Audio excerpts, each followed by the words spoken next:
Thank you very much, Board. It's been a very long time since I've been here. This is Deborah Taveras with StopTheCrime.net. I say that because there is a very significant YouTube there on Stop the Crime. And one of the reasons why I was not here for 2.5 years. I used to be a regular attendee here. But Pacific Gas and Electric was intercepted with a download of documents professing the fact that they were going to be using directed energy weapons satellite-based on Sonoma County. That has been up on YouTube with a plan to burn up Northern California. We discovered that Pacific Gas and Electric is operated by and large by Rothschild. Rothschild owns Weather Central and also has a large hand in weather modification globally. And I'm so sad to be here today because I have family members that lost homes. And I live in a county that I call home that is being literally overrun by a power that has not yet been discussed. And I'm horrified and sad to be here right now. Very sad. But the plan to burn up Northern California was real. It was your first early warning. And they were emails that were sent to other government officials knew about this. And I would ask you, please, to watch the YouTube, listen to it, because the second plan of burning up Northern California hasn't yet happened, but it will. It will happen. So Pacific Gas and Electric is Rothschild. Everybody listening can type in PG&E followed by Rothschild. You can also type in Edison International in Southern California followed by Rothschild. You will in fact find out that Rothschild is behind all of the utilities nationwide. This is why our grid is not hardened up against an EMP, electromagnetic pulse. We are literally here as a country and a society, and here in Northern California and elsewhere, at the hands of something larger than what we realize. And I was quieted for 2.5 years. That's why I haven't been here. But I'm here now, and I'm just telling you this. You had an early warning, but you didn't pay heed. It was too outrageous and too outlandish to believe that it was real, but it was. Deborah Taveras, Stop the Crime. Thank you. Okay, Mr. Colangelo? This is Jamie Lee. I'm here with Deborah Taveras, and we're at the 575 Administration Boulevard, or Road, the administration building that's holding a meeting today. And here's Deborah Taveras, who's been attending the meeting all morning. And we want to get a little bit of what she's seen. It's been a pretty incredible morning. But before we start that, Deborah, why don't you hold up the newspaper from this morning of the Press Democrat and open it up there, just unfold it. And what they're showing here is that they found archaeological, historical native Pomo artifacts in the, I don't know if it's Coffee Park or Fountain Grove, but effectively this will become a historical site where they won't be allowed to rebuild based on Native American history. And so this is another way they're going to keep people from reoccupying the land. In Glen Ellen. Glen Ellen it is. And we expect to see more of these finds come out. So Deborah, what did you see today in being there for the first 3 hours of this full-on meeting that includes a bunch of media, Board of Supervisors, FEMA, and who else is here? Okay, so I'm here today because we received a media advisory of this meeting held at the Sonoma County Board of Supervisors. And it says they invite community members to attend and provide input to guide post-fire recovery efforts at a workshop on infrastructure today, Tuesday, February the 27th, 2018. And there will be other local, state, and federal officials will be taking part as well. So they talk about the topics that will be discussed to include and prepare for a resilient city. It's all about resiliency, fire safety, utility infrastructure, and strengthening and improving our community warning programs. So I want to go over some of the things that I heard in this meeting. It's very diabolical. All the perpetrators of this event are here.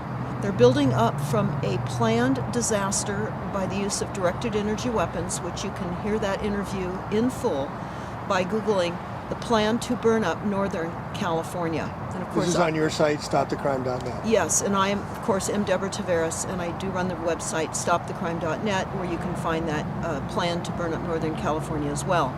But the agenda here today by the perpetrators here in Northern California was to again discuss the community warning program, preparing for a more resilient county. Now, for many of you, I've reported on resilient cities. I would recommend that you go to the YouTube Kill Cities by Rothschild and Rockefeller to understand what resilient planning is all about in your town. This is happening here in Sonoma County, but it's an extension of UN Agenda 21 policies and all the policies in your cities to reduce greenhouse gas emissions. And they're talking about fire safety, utility infrastructure, impact on fire infrastructure, and a discussion. Now, I was able to speak for 2.5 minutes in the first session today, and I told them their first early warning sign was from the emails that Pacific Gas and Electric and PG&E sent 3 years ago, and that it had been out on the internet, and they didn't attend to this. There was no attention paid to this. It was too outlandish to have PG&E and Pacific Gas and Electric talk about the use of satellite lasers on Northern California. And specifically, they said Sebastopol, which is, of course, in Northern California. But there is a second plan on that discussion, the plan to burn up Northern California too, and I advise them that that has not yet happened, but it will. So I would urge everybody to listen to the entire 2-hour presentation. It covers 2 radio shows on the Jefference Radio Network, of which I was affiliated with at the time.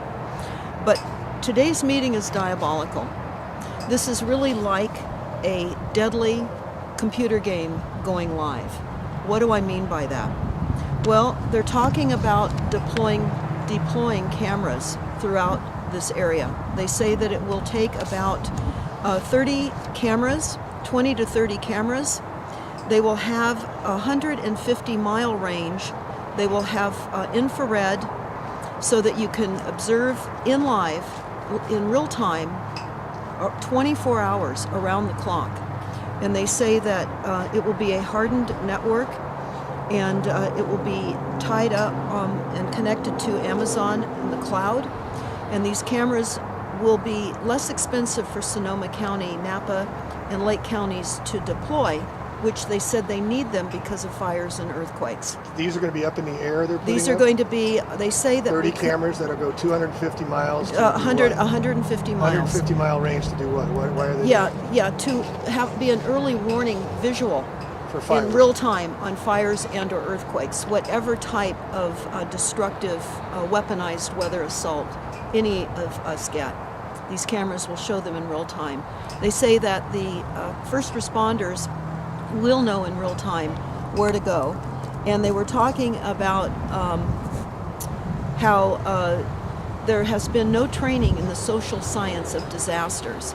And one city council member said that we need to have a monthly training session with all the public here, much like they had in San Francisco years ago with a drop, tuck, and cover. So they want to have a neighborhood watch. They want to have a neighborhood education where people are training on a monthly basis for the doom of the weaponized weather assaults on all of us. Which can also be used as see something, say something, Absolutely. turned around on us and spying on each other. Yeah, in fact, that is exactly what they're saying, Jamie. They're saying that this has got to go from top down into our neighborhoods. And that in Oakland, they conscripted about 20,000 people to report from the ground after all of the major events that Oakland went through. There has been FEMA here this morning. There has been, and the next session, which is going to start here shortly, is going to be all about making Sonoma County resilient. So again, I asked all of you to type in 100 resilient cities, and you'll find out who's behind that. It's Rockefeller. You will understand that this is for climate refugees. This is what they are doing globally now and in the United States. They are creating climate refugees to herd us in to available housing after they have literally destroyed the housing that is available to us. And as we pointed out as we started this program, already showing why some homes will not be able to be rebuilt because of the unearthing of relics ancient artifacts. This is going to expand. We're going to cover this locally. We're boots on the ground. We're coming live right now. Again, today is a very monumental day here in Sonoma County. We will be posting this entire meeting on stopthecrime.net so that you can watch it in segments. It is something extremely important. I realize that it is a long post, but there are segments in it that all of you need to take the time to watch and listen, because this is headed to you. And this is as a result of a weaponized weather assault. And that is now the new norm, increased weaponized weather assaults. We have been told that fire season in California will no longer be just a fire season as it had been in the past. It will be all year long. And we know certainly with the plan to burn up Northern California, how they're doing that with killing the trees, with all the toxins from the chemtrailing, the drought that they keep us perpetually in, and we're in a drought again right now. Greatest drought in the history of California. Last year was the greatest rains and snow, followed previously by the greatest droughts. And this last summer was record temperatures, and then we got torched out. So we're under attack here. Deborah, PG&E is Pacific Gas and Electric, our local electrical power supply. Can you speak and talk to me what you talked about last night with me about the documentation on our homeowners' bills with PG&E about the EMF frequencies? Yes, actually, I will be putting that up on stopthecrime.net, but the bill inserts in our monthly billing with Pacific Gas and Electric and also Southern California Edison. Any of you listening right now can just type in and look at your bill inserts online about the explanation of EMF, electromagnetic frequencies. They describe electromagnetic frequencies as something that is common to our use of electricity and appliances, etc. They are saying that the health deficits of electromagnetic frequencies is inconclusive by international, national, and California standards.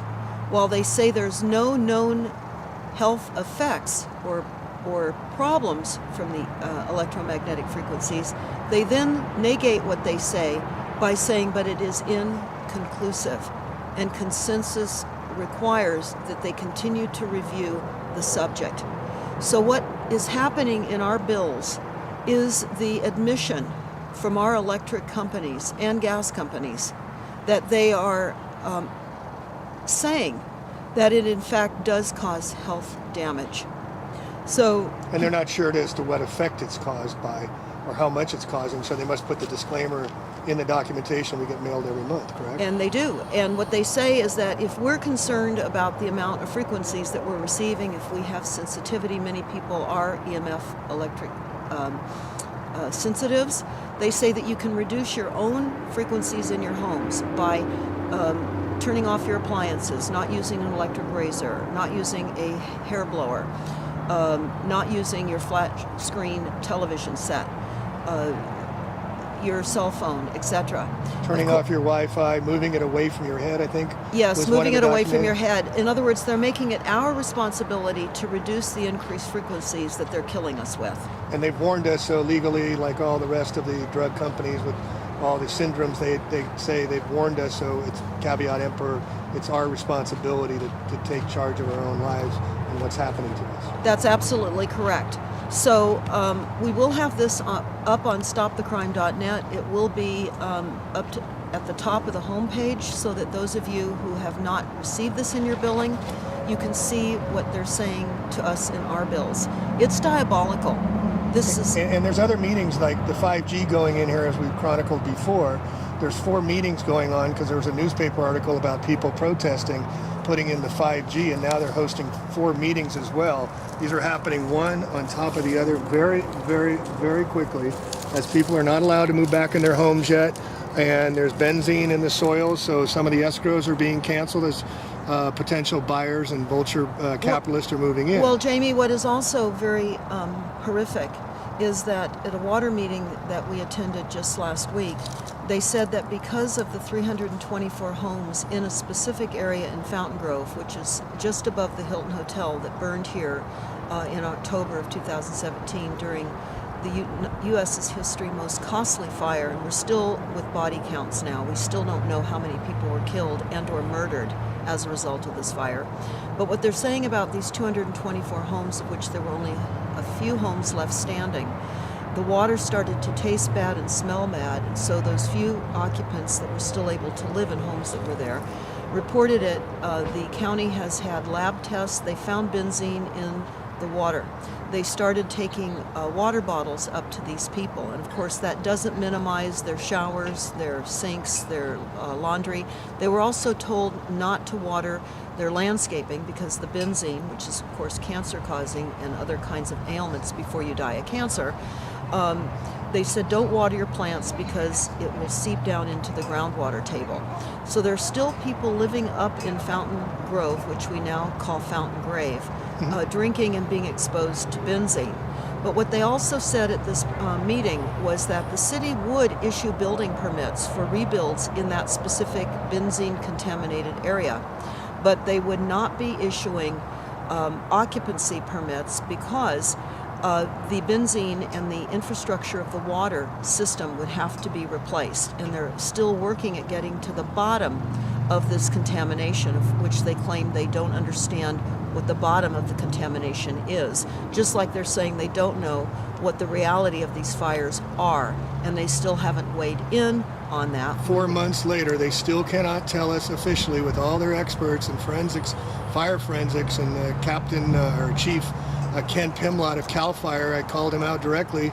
Shame on him for not being able to even give us an idea of how over 60 fires started in the middle of the night and started out of nowhere when no storms were forecast.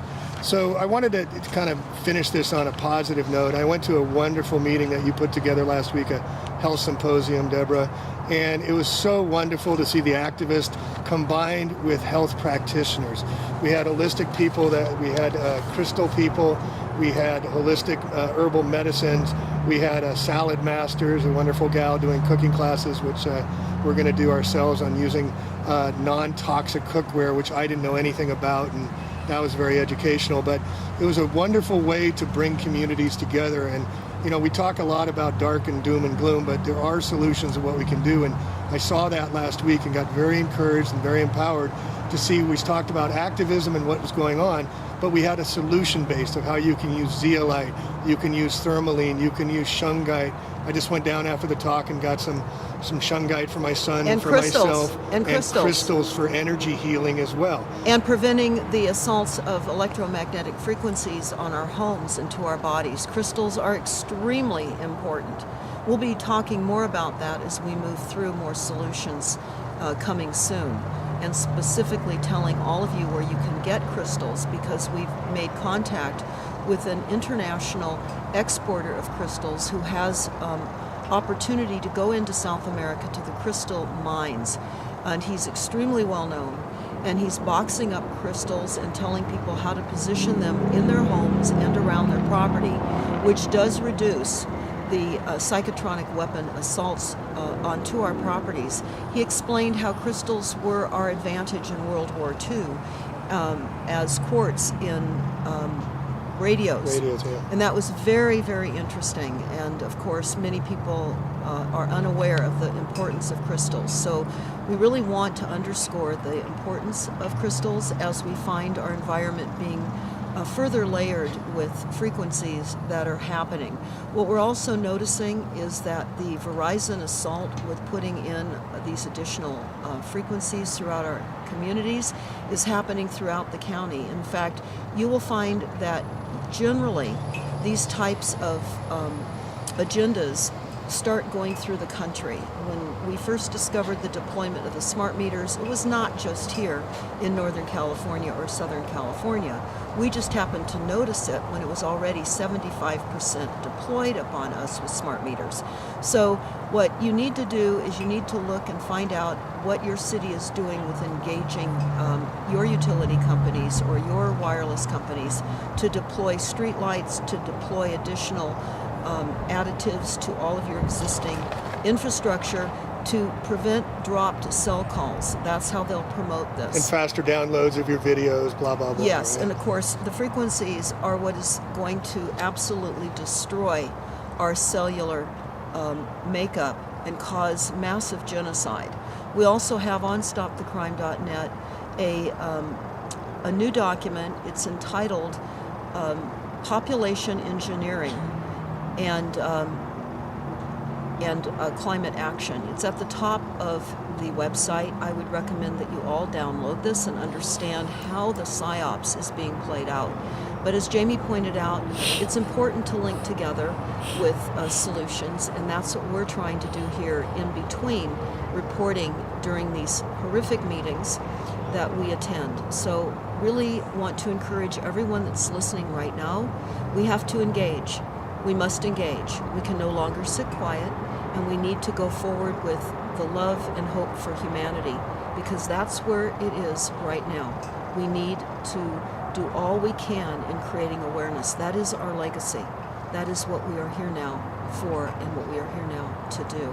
So thank you so very much for listening, and pass this information along far and wide. More importantly, I will leave you with this. We have primary water. We do not have a water shortage. This is the PSYOPs now being played out in Cape Town in South Africa. They've just extended the 0 day that they keep talking about, no more water. We discovered the PSYOPs being played here in Northern California in a town called Mountain House. Mountain House, about 4 years ago, was being shown throughout the United States as running out of water in 10 days. When our research team called some realtors in Mountain House, we discovered that they did not even know that their town was being used as a PSYOPs. So as we looked into it, we found that Mountain House was purchased by Sun Trust in the mid-90s. We researched Sun Trust, which was Rothschild. Mountain House was built as an UN Agenda 21 smart city, fully self-contained. It runs by CCNRs. It has a very peculiar city setup, and the financing for buying homes is through the USDA. And this was just really literally a town set up to create a PSYOPs on limited water resources. They got busted. So you need to understand, we don't have a water shortage. When you hear water shortages being discussed, you need to go out and get the information out about All right, primary so give me water. the elevator pitch on primary water. We did drill down 300 feet, and we got all the water we want. Is that? Well, no, actually, it surfaces. Primary Water Explained is a YouTube. Again, Primary Water Explained will tell you about the depths of water. It always surfaces. It's the process of hydrogen and oxygen. When that merges together, that creates vapor. It must surface as a water form. And it does here in California, and where you live as well, in hot and cold springs. Also geysers that spray up out of the ground endlessly, where oases appear in deserts, sometimes where it very seldom, if ever, rains. Also at the very top of these volcanic mountain peaks in Hawaii, where you see these beautiful cascading waterfalls continuing to flow endlessly. This is primary water.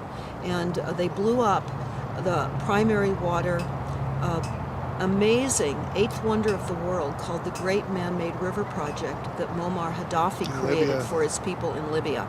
That was blown off the map. You can type in the Great Man-Made Water Project and you can watch it being built in Libya. It was an amazing feat. And the Libyan people were given 75% of their water for free. Now keep in mind, this is pure, clean drinking water.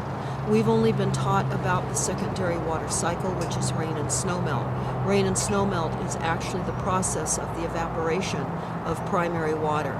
So all of you need to know, we are floating on water. We are the water planet. And oftentimes we don't need to access it deeply, and sometimes we do.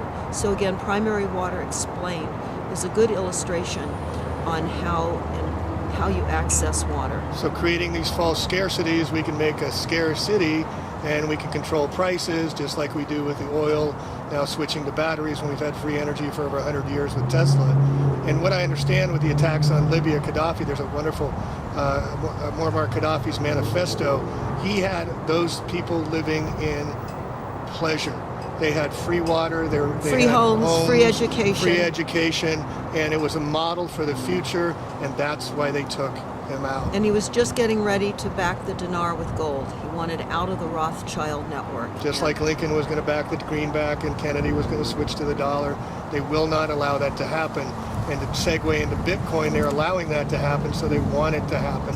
It's not just rogue bunch of guys putting it out. They're going to a cryptocurrency and getting rid of the dollar bills, and then soon we'll have tattoos with our old datas on us and the rest of this. And the next segment, we're going to get into wetware. Yes, and I would urge all of you to go to primarywater.org. Share this site far and wide. Our children are getting very depressed, and I just was hearing this morning on the radio, Jamie, that they want 12-year-olds now to take a survey because they're seeing depression in children, and they want to start medicating them and having them go to seek psychiatric intervention. And of course, why not? Our children are being taught that there's just too many people using too much stuff, and that's not true. And we need to do all we can to raise our children up with the idea that the scarcity is not real. It's an entire psyops, building new markets up on top of false scientific realities. So we can do anything that's positive. It's to share the good news of water, plentiful, pure, clean, fresh drinking water. So we're going to be going back into this meeting shortly, and we'll have more to share as we roll into the afternoon here in what's left of Northern California. And I just wanted to add another thing with the water is grow your own food, folks. Teach your children how seeds work and where things come from.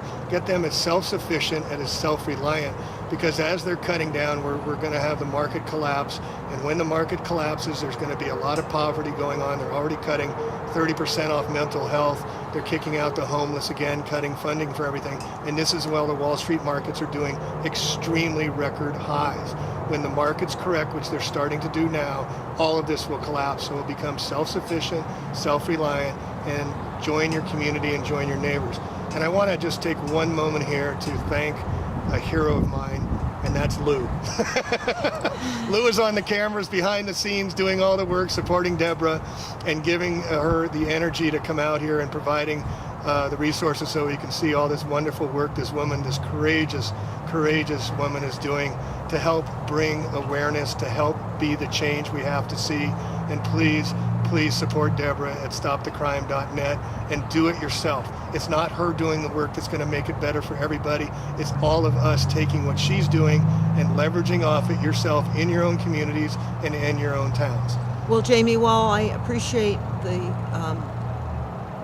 gratitude given towards Lou and myself, I also want to thank you, because while we only recently met, I want to say that it is so important that all of us connect with people that understand. That will help to fortify all of us. Stay aware. Watch Jamie's channel. What is your channel now? They keep taking me down. It's the back to the original one of Plain, APLANE Truth. And you can look it up and see how long I'm still up, but this is such important work. And just to make really clear, this is going to happen everywhere, or is happening everywhere, these rollouts. And we're called to these times, folks. It's time to step up on the plate. It's not about you. It's sacrificing for the sacred, like our parents did, like their parents did. And we're going to be the change we have to see, but it's not going to be the end result. We have to start making the change. And thank you, Deborah, for everything you're doing. Thank you so much. And thank you, Lou. Thank you, Jamie. Catch you next time. Hi, Deborah Taveras. I certainly do remind you that PG&E is currently under criminal probation. And Pacific Gas and Electric commiserated with the California Public Utility Commission in that email exchange about the laser DEW that was going to be used on Sebastopol in Sonoma County. So I know that this sounds crazy. It did to me at first too, but it came to our attention because PG&E's smart meter director tried to falsely integrate himself into a anti-smart meter movement. So that's how we came up with this email exchange. I think it's vitally important for you to check that out. I know that you have to work with now the perpetrator, as I see it, of this crime that happened to all of us. But I also want to talk about the smart meters and how the smart meters may have influenced the additional burning of the fires, because the smart meters have caused fires all over the world. And with the pulse frequencies that were occurring that night, which is one of the reasons that that water station near Spring Lake went down, I was sitting at the water agency meeting about that, and they did have to move on over from PG&E because of the pulse frequencies to their generator system, just what was being said to you right now. But it was pulse frequencies. They were browning out. And I know that many people in their homes were browning out too. So I think it's very important to take into consideration how did the smart meters facilitate the fires as well. I'd be curious to know what PG&E knew on the 16th floor of their weather room. On the 16th floor of the PG&E buildings, they have a meteorologist and a weather station. I actually had the opportunity to tour that, so it does exist. I'd be interested in knowing what PG&E knew about the weather conditions themselves that night, being certainly that Rothschild was involved in Weather Central. Thank you. Thank you for your comments. Mary Morrison, I have you next, followed by Tom Schenkel. Deborah, thank you very much for being here. Thank you, Mary. Yes, you are talking about the wrong way. You let your exploiters talk at length here. They all want more staff and more money to take care of this problem, which you are not addressing. This is melted aluminum.